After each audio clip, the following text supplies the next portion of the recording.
అమృత ద్వీపం రహస్యం. అనగనగా అనంత విశ్వంలో అద్భుతమైన ఒక దీవి ఉంది. అది కేవలం కలల్లో మాత్రమే సాధ్యమయ్యే ఒక స్వర్గధామం. ఆకాశంలో తేలియాడే కొండలు, నీలిరంగులో మెరిసే చెట్లు, రంగురంగుల పూలు, రాత్రిపూట వెలిగే వృక్షజాలం, అదొక వింతైన అందమైన లోకం. ఈ దీవి అమృత ద్వీపం అని పిలువబడేది. ఎందుకంటే దాని గుండెలో ఒక మహాపర్వతం ఉంది.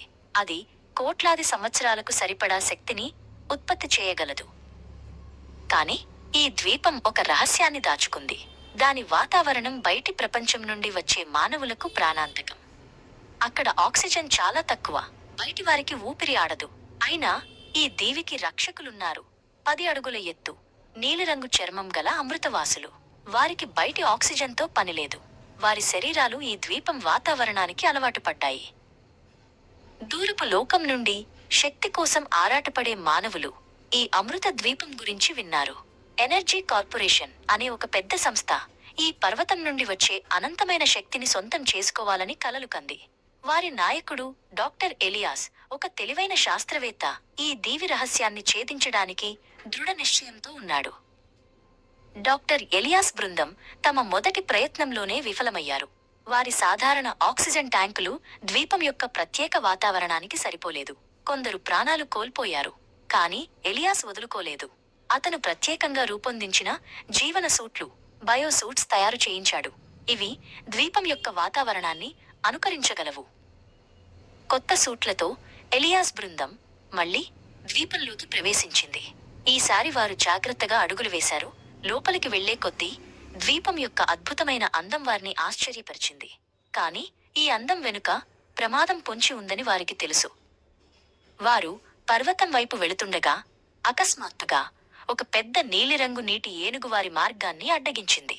దాని కళ్ళు నిప్పులు చెరిగినట్లు ఉన్నాయి. అంతలోనే ఆకాశం నుండి ఒక భారీ ఎగిరే డ్రాగన్ దూసుకువచ్చింది.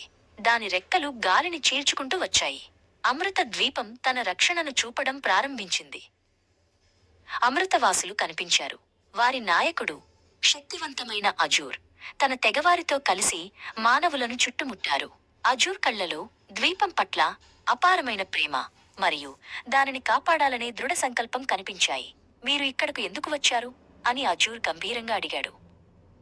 ఎలియాస్ భయపడకుండా తమ లక్ష్యాన్ని వివరించాడు. అనంతమైన శక్తిని ప్రపంచానికి అందించడం. కాని అజూర్ నవ్వాడు. ఈ పర్వతం కేవలం శక్తిని మాత్రమే ఇవ్వదు. అది మా ప్రాణం. దానిని కదిలించలేరు, అర్థం చేసుకోలేరు. అది మాకు ఒక వరం, మీకు కాదు.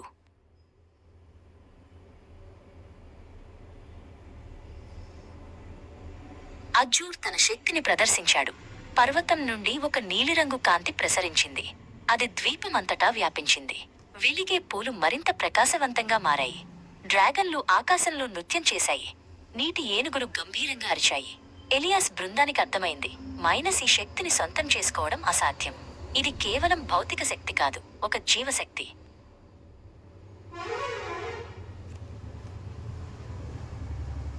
ఎలియాస్ తన బృందాన్ని వెనక్కి వెళ్లమని ఆదేశించాడు. వారు అమృత ద్వీపం యొక్క రహస్యాన్ని అర్థం చేసుకున్నారు. అది కేవలం శక్తి వనరు కాదు, ఒక జీవన వ్యవస్థ. అమృతవాసులు తమ దీవిని కాపాడుకున్నారు. దాని అందం మరియు రహస్యాలు ఎప్పటికీ భద్రంగా ఉంటాయి. మానవులు నేర్చుకున్న పాఠం, కొన్ని విషయాలు సొంతం చేసుకోవడానికి కాదు, గౌరవించడానికి.